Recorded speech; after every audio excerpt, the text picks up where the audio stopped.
काशीदीप prime news में आपका स्वागत है। ताज़ा खबरों को देखने के लिए काशीदीप प्राइम न्यूज के साथ बने रहे। सपा के राष्ट्रीय उपाध्यक्ष किरणमय नंदा का बड़ा बयान। सपा राम भक्त है और बीजेपी राम के व्यापारी। राम मंदिर पर बुलडोजर के बयान पर किरणमय नंदा का बयान। सबसे ज्यादा मंदिर बीजेपी ने बनारस में गिराया। बीजेपी 143 सीट से ज्यादा नहीं जीतेगी। सबसे बुरी तरह बीजेपी यूपी में हारने जा रही है। बाइट किरणमय नंदा गुफरान है। आप सबको बहुत बहुत अभिनंदन वंदन, सबको नमस्कार।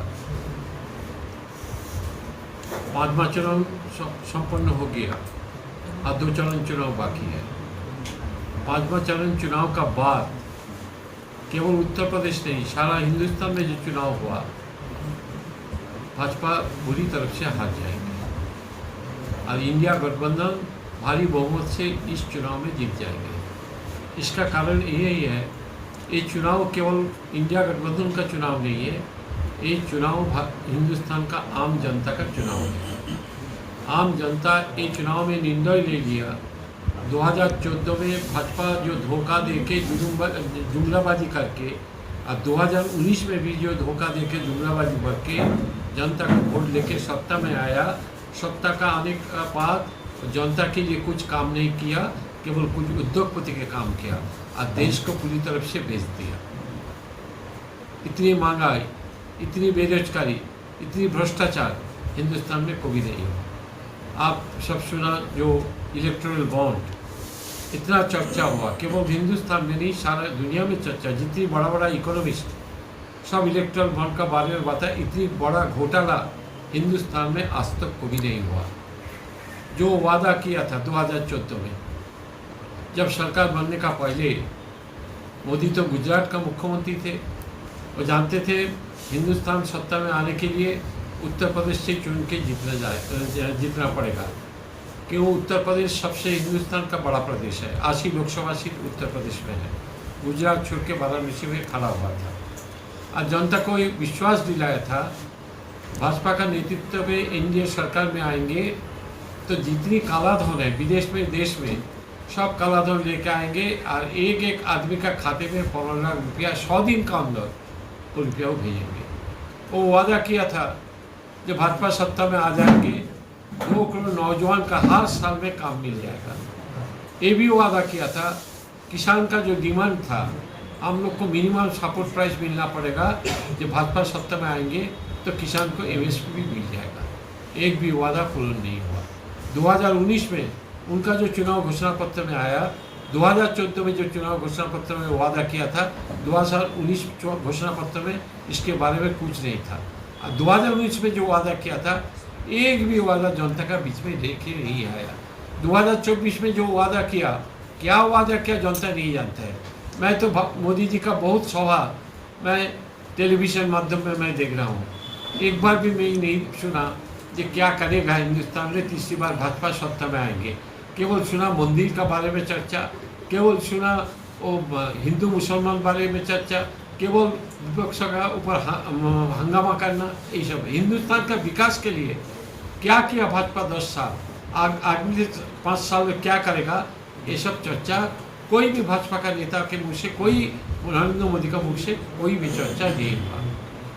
मैं जब टीवी खुलते हैं सुनते हैं मोदी का गारंटी। मोदी जो गारंटी 14 साल में 2014 में दिया और 2019 में जो गारंटी दिया, वो गारंटी जो दिया वो गारंटी का काम नहीं किया, उल्टा काम किया।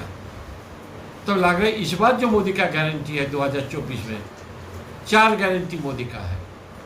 पहला गारंटी, भाजपा 2024 में तीसरी बार सत्ता में आ जाएंगे तो लोकतंत्र को खत्म करेंगे।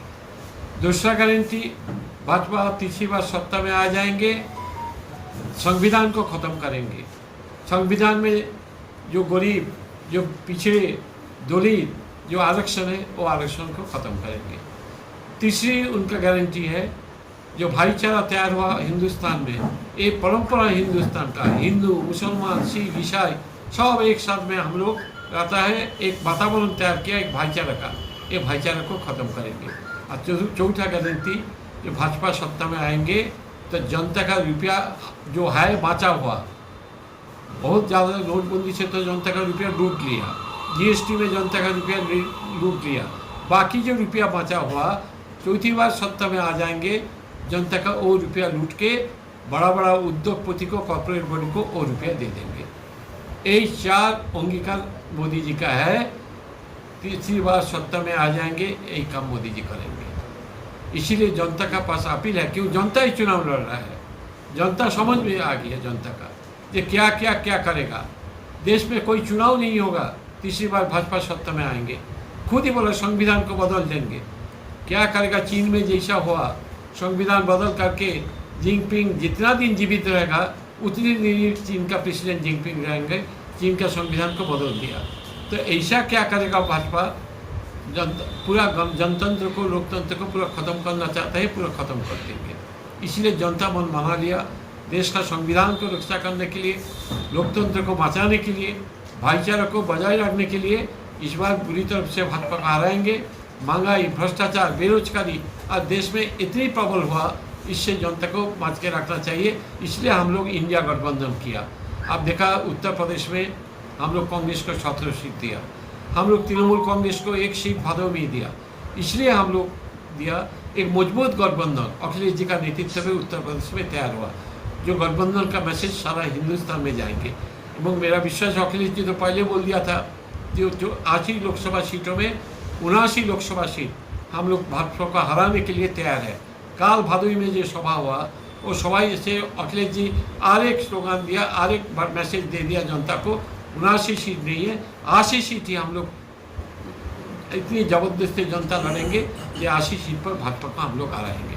तो हम लोग का विश्वास है इस बार भारी भारी बहुमत से समाजवादी पार्टी उत्तर प्रदेश में जीत जाएंगे, गठबंधन जीत जाएंगे और अखिलेश जी का नेतृत्व से सारा हिंदुस्तान में गठबंधन का सरकार होगा। स्वस्थ है जो विकसित भारत तैयार करने के लिए बताया, वो विकसित भारत हिंदुस्तान इंडिया का गठबंधन तैयार करेंगे। अब जो बात बताया कितना सीट मिलेगा, मुश्किल से भाजपा को 130 से 140 सीट मिलेगा। 543 सीट आप जानते हैं हिंदुस्तान में कुल मिला के लोकसभा का आसन है। अखिलेश यादव जी जो बोला 143 सीट भाजपा को मिलेगा, वही मिलेगा 140 से 143 सीट। आप देखिए चुनाव खत्म हो चुका, बाकी 2 चरण चुनाव बाकी है।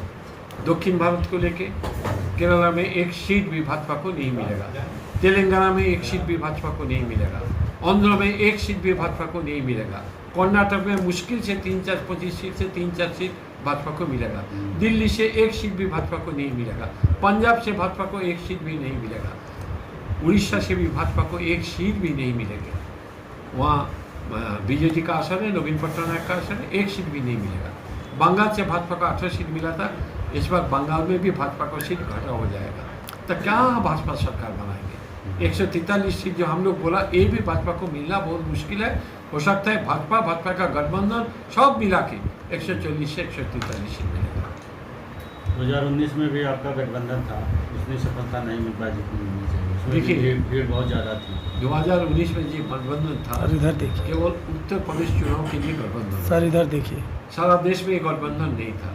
इस बार जो गठबंधन है सारा देश में, जो इंडिया गठबंधन है सारा देश में ही इंडिया गठबंधन हुआ। कैमरा भाजपा आज जो एक नारा अखिलेश जी दिया, पीडीए, पिछड़े, दलित, अल्पसंख्यक, ये नारा से क्या हुआ, जितनी दलित पिछड़े जो भाजपा में थे उनका जानकारी हो गया। भाजपा से भाजपा को हटाना संभव नहीं है, और भाजपा अंदर से भाजपा का संग मिल गया। इसलिए दलित पिछड़े भाजपा छोड़ के आज समाज सभा में आज शामिल हो गया, और अलग जगह में भी इंडिया गठबंधन के साथ शामिल हो गया। मिर्ज़ापुर में केंद्रीय मंत्री हैं अनुप्रिया पटेल, उनसे आपकी लड़ाई है, कितना मानते हैं कि आप चुनाव जीतेंगे? देखा, हवा जब होता है ना, हवा जब चलता है, 5वां चरण जब तो हवा चला, और 6वां 7वां चुनाव जो होगा ये सुनामी चलेगा। इंडिया गठबंधन का सुनामी चलेगा 6वां एवं 7वां चरण चुनाव में। जब सुनामी होता है ना, कहाँ कौन होता है कोई नहीं देखता, सुनामी सब उड़ जाते हैं। आज जिसका नाम अब लिया, मैं किसी को नाम नहीं लेना चाहते, बीजापुर भी सपा का खाते में आएंगे। हो सकता है बनारस भी इंडिया गठबंधन का खाते में आएंगे। वहाँ जो कांग्रेस का प्रत्याशी अजित राय वो भी जीते। अच्छा, ऐसा हो लगातार सकता आप पे है। आरोप लगते हैं ये कि आपकी सरकार आएगी तो राम मंदिर पे बुलडोजर चला देंगे, धारा 370 खत्म कर देंगे, उस पर क्या कहेंगे? इधर अरे देखिए, इधर। भाजपा का क्या मुद्दा है, मैं तो यही बोला। नहीं, आपके मुद्दे क्या रहेंगे? आप क्या 370 हटा देंगे या राम मंदिर पे बुलडोजर चलाएंगे आप? क्यों राम मंदिर को भूल जाते हैं? इधर देखिए सर। हम लोग का चुनाव घोषणा पत्र में ये नहीं है कि राम मंदिर का कोई मंदिर का ऊपर हम लोग को भी बुलडोजर नहीं चलाते। ये बुलडोजर भाजपा ही चलाया। अब बेनारस में जो कॉरिडोर बनाया, कितना छोटा छोटा मंदिर के ऊपर बुलडोजर चला के खत्म कर दिया, कितना मूर्ति को भंग कर दिया। हम लोग ये सब काम कभी नहीं करते। क्यों हम लोग राम मंदिर, राम को भगवान मानते हैं और वो राम का व्यापारी है, और हम लोग राम का भक्त है। भाजपा राम व्यापारी और सपा अन्य गठबंधन राम का भक्त है। सपा के साथ सबसे बड़ी समस्या है कि उसके विधायक या सांसद जो भी जीत जा रहे हैं वो दूसरी पार्टी में चले जा रहे हैं। इससे कैसे आप लोग निपटेंगे? कहाँ जीत जाते, चला जाते। इस बार रायबरेली के गए, नहीं, इस बार 7 विधायक गया। हर पार्टी में ऐसा होता के है। गए। सुनिए, जनता कोई विधायक को नहीं चुना, जनता सपा को चुना। कोई विधायक दुश्मनी करके चला जाएंगे, जनता नहीं जाते है। वही बात जनता तो कह उनको रहे हैं, सबक आपके भोसरी के सिखाएंगे। भी चले गए थे दारा जनता उनको सबक सिखाए। दारा सिंह चले गए थे, क्या हाल हुआ देखा। उपचुनाव हुआ, वो हार गए, तो उपचुनाव वही बात हम में कह रहे पहले हैं। हम लोग जो सबसे बड़ी व्यवधान समस्या में आपके जीतते साथ यही है कि थे, दारा जनता सिंह जिता दे रही है, आपके सुनिए भाई विधायक सांसद साहब, भाग जा दारा रहे हैं। सिंह जब चला गया, इसके बाद जो उपचुनाव हुआ 40,000 वोट व्यवधान से सपा वहाँ जीत गया। इसका कारण क्या? जनता आक्रोशित हुआ, जनता और भी ज़्यादा आक्रोशित हुआ भाजपा का ऊपर। इसलिए भाजपा सपा का जो प्रत्याशी ज़्यादा वोट से उनको जिताया। संदेश खाली का मुद्दा काफ़ी चर्चा में रहा। हाँ, संदेश खाली का मुद्दा काफ़ी चर्चा में रहा। संदेश खाली बंगाल में है, वो सही है कि सही नहीं है। वो हाईकोर्ट तो CBI को जांच करने के लिए आदेश दिया। जो हाईकोर्ट का जांच है उसका बारे में मैं कोई टिप्पणी नहीं करना चाहता हूँ। जांच से निकाल के जो आएगा जनता देखेगा। अच्छा, बीजेपी कहती है इस बार 400 के पार करेंगे, लेकिन कितना दम लगता है आपकी तरफ से? देखिए, पहले आप मोबाइल खोलो, हम लोग मोबाइल खोलते हैं।